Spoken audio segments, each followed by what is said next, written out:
علیزہ نے گھر سے بھاگ کر شادی کرنے کا فیصلہ کر لیا۔ اس نے اپنے فیصلے سے متعلق ثقلین کو بتایا تو وہ خوشی سے چلا اٹھا، یہ ہوئی نا محبت، مجھے پتا تھا تم میرے لیے ماں باپ کیا سب کچھ چھوڑ سکتی ہو۔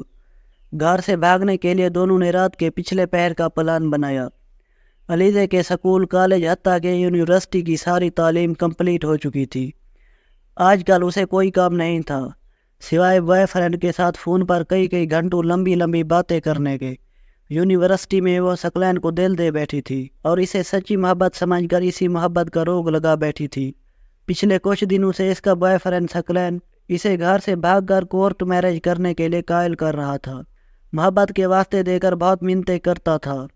وہ بھی بالکل پاگل ہو چکی تھی۔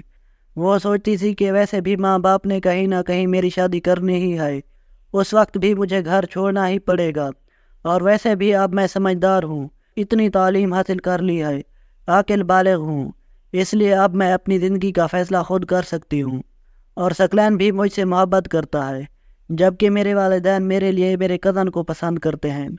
اس لیے اگر والدین کو بتا بھی دوں تو وہ بھی میری شادی ثقلین سے کبھی نہیں کریں گے۔ چنانچہ اس نے گھر سے بھاگنے کے لیے رات کے پچھلے پہر کا وقت بہتر سمجھا۔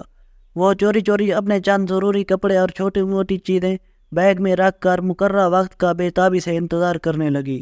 اس دوران بوائے فرینڈ کی کال آ گئی۔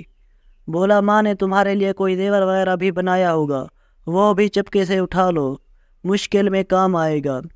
اچھا، کچھ کرتی ہوں۔ علیزہ کو پتا تھا کہ ماں نے اس کے لیے سونے کے 3 تولے کے زیورات بنا رکھے ہیں۔ وہ جلد از جلد ماں کے کمرے سے زیورات نکالنے کی ترکیبیں سوچنے لگی، کیونکہ وقت بہت کم تھا۔ وہ جیسے ہی ماں کے کمرے کی طرف بڑھی، ماں کمرے کا دروازہ کھول کر باہر آ گئی۔ ایک لمحے کے لیے وہ ماں کو سامنے دیکھ کر جھجکنے لگی۔ میری شہزادی، اتنی رات کو تم جاگ رہی ہو اور یہ تیار ہو کر کہاں جا رہی ہو؟ امی وہی تو بتانے آ رہی تھی، رات لیٹ فون آیا تھا، یونیورسٹی والوں نے ایمرجنسی کسی ضروری کام سے بلایا ہے، چند اور لڑکیاں بھی میرے ساتھ جا رہی ہیں، میں نے سوچا آپ سو رہی ہوں گی، آپ ڈسٹرب نہ ہوں، اس لیے آپ کو اس وقت بتانا مناسب نہیں سمجھا۔ علیزہ نے خود کو سنبھالتے ہوئے جھوٹا آئیڈیا گھاڑ لیا تھا۔ اچھا، تم یہاں میرے کمرے میں ہی بیٹھو، میں تمہارے لیے کچھ بنا کر لاتی ہوں۔ ماں کچن میں چلی گئی۔ علیزہ ماں کے کمرے میں بیٹھی سوچ رہی تھی کہ بہت اچھا موقع مل گیا ہے۔ اس نے یہ سوچتے ہوئے جلدی سے اپنے جہیز کے سامان والے بڑے صندوق کا دروازہ کھولا تو سب سے پہلے اس کی نظر اپنے لیے بنے لال رنگ کے بہت پیارے لہنگے پر پڑی، جو اس کی ماں نے خاص طور پر شادی والے دن کے لیے اپنی پسند سے بنوایا تھا۔ ماں اکثر کہتی تھی کہ جب میری گڑیا اسے پہنے دلہن بنی بیٹھی ہوگی تو شہزادی لگے گی شہزادی۔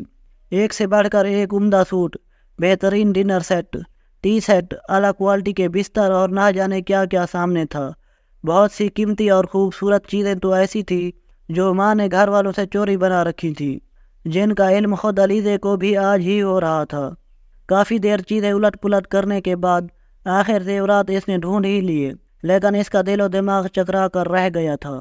زیورات علیزہ نے اٹھا لیے تھے، لیکن اب اس کے پاؤں نہیں اٹھ رہے تھے۔ اس نے کمرے میں نظریں دوڑائی تو دیکھا فریج، برتن دھونے والی مشین، اے سی، پنکھے، بیڈ، صوفہ سیٹ، سب کچھ اس کے لیے ماں باپ نے بنا کر رکھا ہوا تھا۔ ایک ماں کے کمرے میں ایک دلہن کے گھر کا مکمل سامان پڑا تھا۔ ضمیر نے اسے جھنجھوڑا، وہ سوچوں میں گم ہو گئی۔ ماں کی کوکھ سے جنم لینے سے لے کر اب تک ماں باپ نے میرے لیے کیا نہیں کیا، کھانا پینا، پہنانا، پڑھائی لکھائی، چھوٹی بڑی سب خواہشات اپنا خون پسینہ ایک کر کے سب میرے لیے پوری کی، حتیٰ کہ میرے اگلے گھر کا سامان تک بنا دیا، اور میں بے وفا نمک حرامی کر کے کیا کرنے جا رہی ہوں؟ اپنے ماں باپ کی عزت کا جنازہ نکال کر خود بھی مرنے جا رہی ہوں۔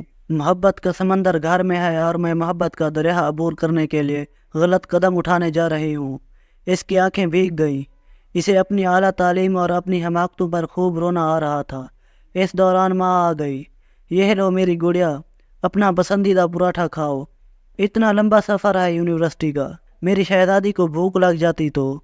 ویسے بھی آخری دفعہ یونیورسٹی جا رہی ہو، سکول سے لے کر یونیورسٹی تک میں نے آج تک تجھے بغیر ناشتے کے نہیں جانے دیا۔ آج اگر تم بغیر ناشتے کے چلی جاتی تو تیری ماں کو مرتے دم تک اس بات کا دکھ رہتا۔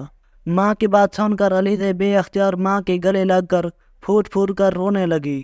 ماں نے علیزہ کو دونوں بازو سے پکڑ کر منہ سامنے کیا اور ماتھا چوم کر آنسو صاف کرتے ہوئے پوچھا، کیا ہوا میری گڑیا کو؟ کیوں رو رہی ہے؟ کچھ نہیں ماں، میں سوچ رہی ہوں آپ مجھ سے کتنی محبت کرتی ہیں۔ یہ بھی کوئی بات ہوئی؟ اب ماں سے زیادہ کون محبت کر سکتا ہے؟ اس دوران علیزہ کے موبائل کی گھنٹی بار بار بجنے لگی۔ سامنے ثقلین کا نمبر تھا۔ اس نے کال کاٹتے ہوئے میسج لکھا، سوری میں نہیں آ سکتی اور کبھی آؤں گی بھی نہیں، کیونکہ مجھے میری محبت میرے گھر میں ہی مل گئی ہے۔ تمہارا دلہن والا لہنگا، تمہاری دلہے والی شیروانی تمہارے گھر میں ہی پڑی ہیں۔ انہیں منہ کالا کر کے کورٹ کچہریوں میں بہننے کی بجائے اپنے ماں باپ کے گھر سے ہی پہنا کرو، کیونکہ ان کا تم پر حق ہے، جو کہ بالکل برحق ہے۔ اگر کہانی پسند آئی ہو تو اسے لائک کریں اور چینل کو بھی لازمی سبسکرائب کریں۔ شکریہ۔